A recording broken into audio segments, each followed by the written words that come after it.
오늘 우리가 이제 할례에 대해서 좀 살펴볼 텐데요.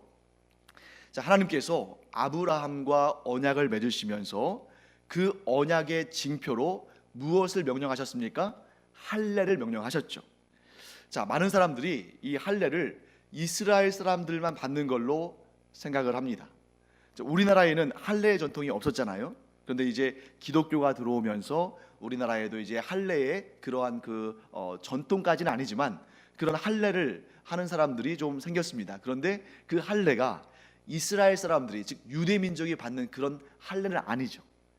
그 할례가 아닌 이유는 무엇이냐면 우리는 육체의 할례를 받는 그런 선민 사상을 갖고 있는 사람들이 아니기 때문이에요.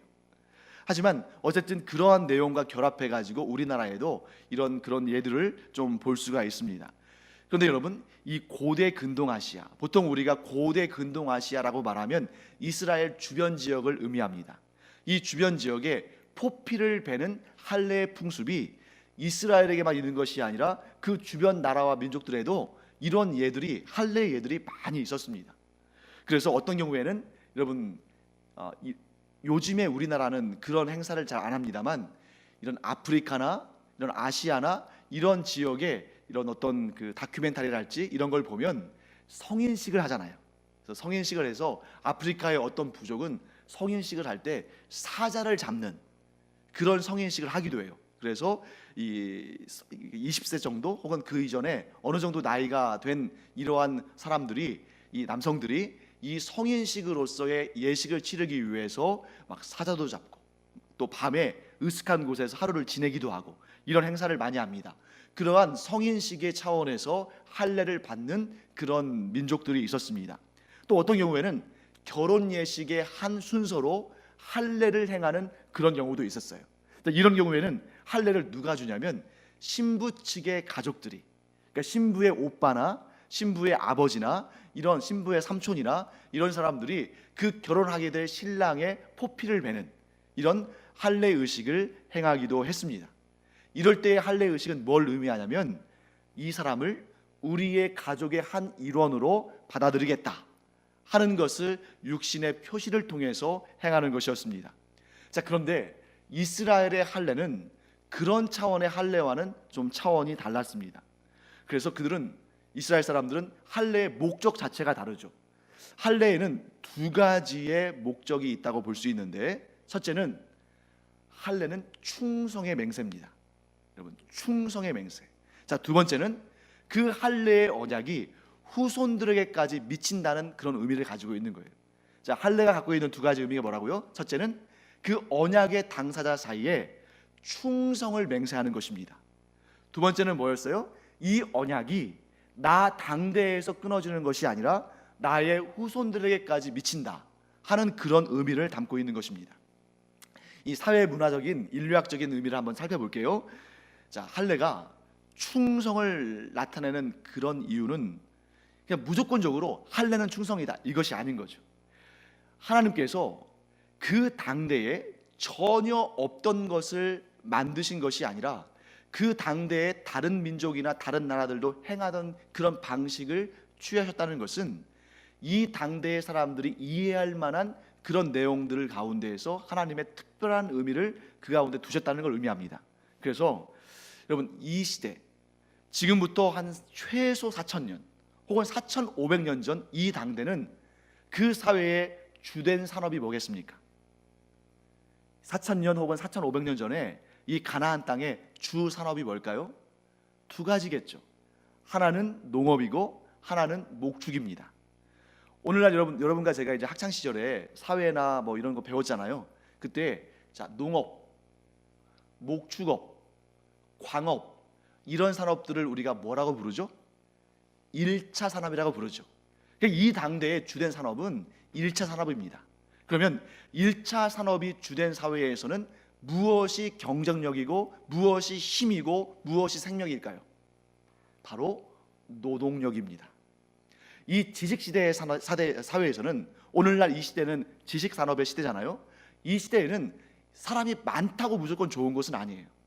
그런데 1차 산업이 주 산업인 시대에는 사람 수가 곧 능력이고 생명이고 파워입니다. 그러니까 여기에서 할례를 행할 때에 포피를 벤다는 것은 제가 여기에서 또 정확히 말씀드리기 좀 뭐합니다만 그 부위가 무엇과 관련되어 있어요? 자녀를 낳는 것과 관련이 되어 있죠. 그래서 이것을 벤다는 것, 포피를 벤다는 것은 뭘 의미하냐면 이것은 내 생명과 나의 후손들의 생명을 걸고 하는 맹세라는 그런 의미를 담고 있는 것입니다. 생명이 거기에 있다고 본 거예요. 그래서 하나님께서 아브라함과 언약을 맺으실 때에 이 할례를 명하신 그 이유 중에는 생명을 건 언약이다. 그리고 너뿐만 아니라 너의 후손들도 이 언약에 참여하는 것이다. 또한 이 언약은 대대로 미치는 언약인데 이 언약엔 두 가지 의미가 담겨 있다는 거죠. 하나는 뭐냐면 믿음이고 또 다른 하나는 순종입니다. 이 할례를 언약의 징표로 삼으신 것은 이 언약이 믿음과 순종에 따르는 언약이라는 것을 하나님께서 보여주시는 거예요. 자, 여러분, 이스라엘 사람들은 후대에 가서 이렇게 착각을 했습니다. 어떤 착각을 했냐면 할례를 받으면 무조건적으로 하나님의 구원 백성이 된다고 생각을 했어요. 그래서 이방 족속들을 향해서 뭐라고 불렀냐면, 우리 이제 이 내용들은 많이 알고 있죠. 할례 받지 못한 족속, 할례 받지 못한 죄인, 이렇게 불렀다는 거죠. 그런데 사실 여러분, 정확히 표현한다면 그들을, 이방 족속들을 할례 받지 못한 족속 혹은 할례 받지 못한 죄인 이렇게 불러서는 안 돼요. 진정 이스라엘 백성들이 하나님의 언약 백성이라는 정체성이 있었다면 이렇게 불렀어야 됩니다. 그들은 믿음 없는 백성, 믿음 없는 죄인, 이렇게 불렀어야 돼요. 왜냐하면 하나님께서 아브라함과 언약을 맺으실 때에 할례를 가지고 언약을 맺으신 것이 아니에요. 할례는 언약을 맺으신 다음에 그 언약을 맺었다는 것을 보여주는 표징이지, 언약 자체는 할례를 가지고 맺은 것이 아닙니다. 언약은 무엇을 가지고 맺었어요? 믿음으로 맺었죠. 그래서 창세기에 이런 내용 나옵니다. 아브라함이 하나님을 믿음에, 하나님이 그것을 의로 여기셨다 라고 말씀하셨어요. 자, 그러면 여기서 한번 다시 정리하고 넘어가겠습니다. 하나님께서 아브라함과 언약을 맺으신 것은 할례를 통해서 맺으신 것입니까? 아니면 믿음을 통해서 맺으신 것입니까? 믿음을 통해서 맺으신 것이죠. 그런데 이스라엘 사람들이 어떻게 됐냐면 점점 시대가 지나가면서 그 언약의 중심인 믿음은 버리고 그 언약의 징표인 무엇만? 할례만 가지고 자신들이 언약 백성이라고 여겼다는 것입니다. 이 사실을 가장 안타깝게 여기신 분이 누굴까요? 예수님이셨어요. 왜냐하면 예수님께서는 아브라함이 하나님과 언약을 맺는 그 자리에 예수님이 계셨습니까? 계시지 않으셨습니까? 계셨죠. 왜냐하면 하나님은 삼위일체 하나님이시니까. 하나님께서 행하시는 모든 일에는 삼위일체 하나님이 함께 일하십니다. 그렇기 때문에 아브라함과 하나님께서 언약을 맺으실 때에도 그 자리에도 예수님이 계신 거예요. 성자 하나님이 계신 것이죠. 그 언약의 순간에, 아브라함과 언약을 맺으시는 그 순간에 아브라함과 언약을 체결하신 예수님께서, 그 언약의 중심이 어떤 것인지를 너무나 잘 아시는 예수님께서 그로부터 약 4,500년 가까이 지난 그 후대에 이스라엘 땅에 오셔서 보셨는데, 그 이스라엘 땅에서 사람들이 지금 어떻게 변질되어 있습니까? 그 언약의 본질은 잃어버리고 무엇만 남았어요? 언약의 표징, 그 할례만 남아있었다는 것입니다. 그래서 누구보다도 더 그 할례에 대해서 자부심을 가졌던 그들을 향해서 예수님께서 집중적으로 책망하셨어요. 그 예수님께서 집중적으로 책망하신 사람들 누굽니까? 바리새인들과 서기관들이었죠. 예수님께서 참 요즘 같으면 우리 생각에, 우리의 이미지 속에서, 우리가 갖고 있는 이미지 속에서 예수님은 참 고결하시고 참 온화하시고 사랑과 은혜가 넘치시는 분이잖아요. 그런데 우리처럼 예수님을 바라보는 것이 아니라 그냥 예수님을 믿는 예수님을 사랑하는 마음으로 예수님을 바라보지 아니하고 그 당대에 2000년 전에 이스라엘 사람으로서 믿음 없는 사람으로서 예수님을 바라보면 예수님은 어떤 분이냐면 욕쟁이처럼 보일 수도 있어요. 우리 생각에 예수님께서 욕하셨다 그러면 상상이 안 되잖아요. 근데 성경을 보세요. 예수님이 욕을 얼마나 많이 하셨는데. 그래서 바리새인들과 서기관들을 향해서 뭐라고 말씀하셨습니까? 이 독사의 자식들아. 근데 여러분 한번 생각해 보세요. 여러분과 제가 누군가를 만나서 그 사람한테 당신은 독사 같은 사람이다 이렇게 말하면 좋아할 사람이 있을까요? 이 당신은 독사 같은 사람이다 라는 말은 보통 사람들도 흔히, 그러니까 믿음 생활하지 않는 그리스도인이 아닌 사람들도 그렇게 흔히 할 수 있는 말은 아니잖아요. 심지어 예수님은 이 믿음의 본질은 잃어버리고 이 겉껍데기만 남아있는 바리새인들과 서기관들에게 뭐라고도 말씀하셨습니까? 너희는 회칠한 무덤 같은 자들이다. 여러분, 이 회칠한 무덤이라는 것은 최고로 모욕하는 일입니다. 왜냐하면 오늘날 우리는 사실 무덤에 가도 냄새가 안 나요. 우리 한국의 매장 방법은 땅속에 관을 묻고 그 위에 돌을 얹고 그 위에 또 흙을 쌓고 그 위에 잔들을 입히죠. 그러니까 여러분과 제가 어떤 무덤에 가거나 뭐 공동묘지에 가거나 해서 뭐 썩는 냄새가 나가지고 코를 막 이렇게 막고 그런 경험이 있습니까? 없죠. 그런데 이스라엘의 무덤은 어떤 구조입니까? 바위가 있으면 그 바위를 파서 굴을 만들고 그 안에 안장하고 밖에다가 뭘로 막아요? 큰 돌로 막는 거예요. 혹은 어떤 경우에는 돈이 없는 사람들은 그냥 자연적인 굴에다가 자연적으로 발생한 그런 굴에다가 시신을 안치합니다. 그리고 어떤 경우에는 돌을 닿지 않는 경우도 있어요. 그러니 여러분, 조금만 지나면 그 굴에서 어떤 냄새가 나기 시작하겠어요? 썩는 냄새가 나기 시작하겠죠. 그래서 우리가 나사로가 죽었다가 살아나는 그 장면을 볼 때 사람들이 막 울면서 예수님께서 나사로를 살리겠다 하시니까 막 그 안에서 믿지를 못하죠. 벌써 시체가 썩어서 냄새가 나기 시작했는데 어떻게 저 사람을 살리겠습니까? 이렇게 믿음 없는 반응을 보이기도 했습니다. 그런데 이 바리새인들과 서기관들에게 썩은 무덤 같다. 그런데 그 썩었는데 겉만 하얗게 회를 칠해가지고, 우리 오늘식으로 따진다면 하얀색 페인트를 칠한 거죠.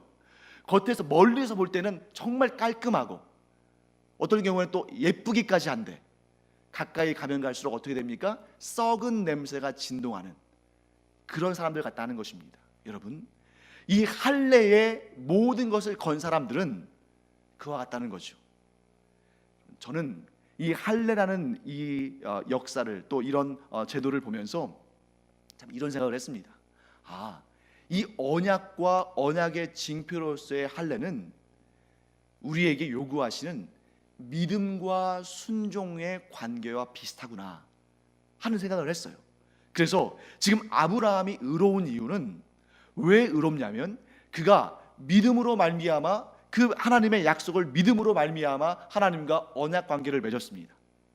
그런데 거기에서 또 하나님께서 네가 할례를 행해라, 이 할례를 행하라는 그런 명령을 내리셨을 때에 아브라함이 그 늙은 나이지만 나이 많은 100세 가까이 된, 이거 딱 1년만 지나면 100세잖아요. 99세의 나이에도 할례를 받았다는 거예요. 젊은 사람들에게 야 너희들이나 받아라, 나는 이제 나이가 99세나 돼가지고 내가 이 나이에 할례 받은들 뭐 하겠니, 이렇게 할 수도 있을 텐데 자기 또 이스마엘, 심지어 자기 집에 있는 종들에 이르기까지 모든 사람들에게 할례를 받으라 하시는 그 하나님의 명령을 따라 할례를 행했다는 것입니다. 그래서 여러분과 제가 이렇게 기억하기 바랍니다. 언약과 할례를 우리는 믿음과 순종의 관계로 이해하고, 사실 이 둘 중에 어느 것 하나 버릴 수 없는 거예요. 문제는 무엇입니까? 둘 중에 하나를 버렸기 때문입니다. 믿음과 순종 둘 중에 어느 것도 버릴 수 없는 거예요. 그런데 이스라엘 백성들, 특히 서기관과 바리새인들이 예수님의 책망을 받았던 이유는 그들이 믿음을 버리고 순종만 따른다고 했는데, 이 아브라함 때부터 이어오는 이 할례의 명령에 순종했잖아요. 그런데 문제는 무엇입니까? 믿음이 사라진 순종은 더 이상 순종이 아니라는 사실입니다. 사랑하는 성도 여러분, 믿음이 빠져버린 순종은 뭐가 되는 거예요? 그것이 그 사람들에게 올무가 되는 것입니다. 그것이 부담감이 되어버리는 것이고 그들에게 족쇄가 되는 것입니다. 사랑하는 성도 여러분, 우리는 그러면 순종은 빼버리고 믿음만 가지면 됩니까? 그것도 아니라는 거예요. 순종이 빠진 믿음은 죽은 믿음입니다. 그런데 믿음이 빠진 순종은 그것은 오히려 올무가 되고 걸림돌이 되고 시험거리가 된다는 거죠. 이 메시지를 통해서 하나님께서 우리에게 주시는 말씀은 무엇입니까? 믿음과 순종이 항상 함께 가야지 둘 중에 어느 하나가 빠져버리면 그것은 더 이상 은혜가 아니다. 이것을 우리의 삶 가운데 우리는 적용할 수 있습니다. 여러분과 제가 우리의 삶을 한번 돌아보세요.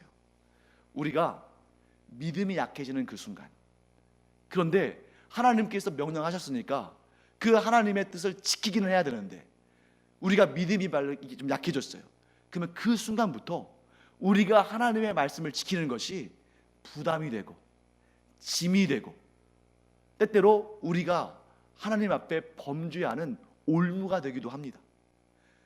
은혜를 상실해 버리는 거예요. 믿음이 약해져 있는데, 어떤 경우는 믿음을 잃어버렸는데 억지로 하나님의 뜻을 행한다는 것은 우리의 삶의 기쁨이 아닙니다. 그렇기 때문에 여러분과 제가 내 안에 믿음이 점점 약해지는 것 같을 때 우리는 즉각적으로 하나님 앞으로 달려가서 간절히 기도해야 돼요. 그것보다 우리의 삶에서 더 큰 위기는 없습니다. 우리의 삶의 최악의 위기는 육신의 질병이나 우리가 하는 일의 실패나 이런 것이 아니라 우리의 삶의 최악의 위기는 믿음을 잃어버리는 때입니다. 믿음을 상실하는 때예요. 믿음이 약해지는 때입니다.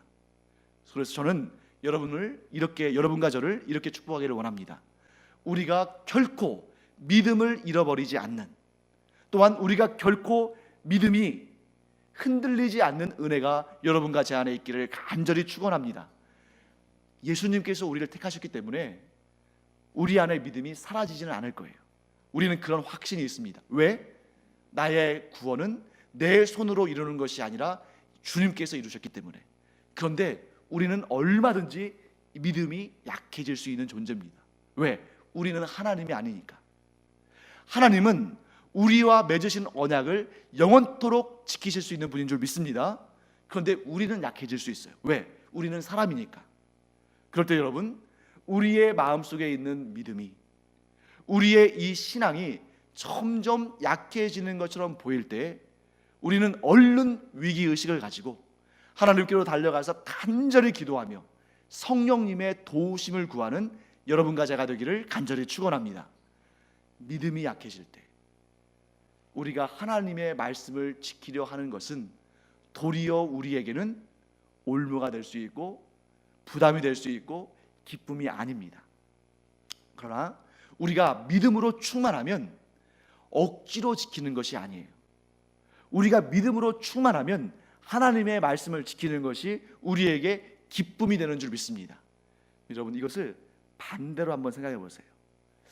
내가 왠지 성도들과의 관계에서 뭔가 부담스럽고 기쁘지 아니하고 사랑도 점점 희미해져 가는 것 같고, 그렇다면 내 안에 하나님을 향한 믿음이, 또 하나님을 향한 사랑이 점점 약해져 가는 것 아닌가, 점점 식어져 가는 것 아닌가 하는 것을 우리가 깨닫게 됩니다. 그래서 우리가 우리의 믿음 상태를 점검할 수 있는 가장 좋은 방법이 시험 보는 거 아니에요. 예를 들어서 설문지를 갖다가 이렇게 몇 가지 이렇게 체크하면서 결과가 이렇게 나왔으니까 내 믿음이 많이 약해졌나 보다, 이게 아니라는 거예요. 우리가 우리의 믿음이 점점 약해지고 있는지를 어떻게 파악할 수 있냐면, 그것은 하나님의 말씀을 내가 기쁜 마음으로 받들고 지키고 있느냐, 아니면 하나님의 말씀을 지키는 일이 나에게 부담이 되고 있고 즐거움을 상실하고 있는가, 이걸 통해서 우리는 우리 자신의 영적인 상태를 파악할 수가 있는 것입니다. 사랑하는 성도 여러분, 여러분과 제가 항상 우리 자신을 영적으로 점검할 수 있기를 바랍니다. 그 영적으로 우리를 점검하는 그 바로미터가 뭐라는 거예요? 하나님의 말씀에 순종하는 일이 나에게 여전히 기쁨인가?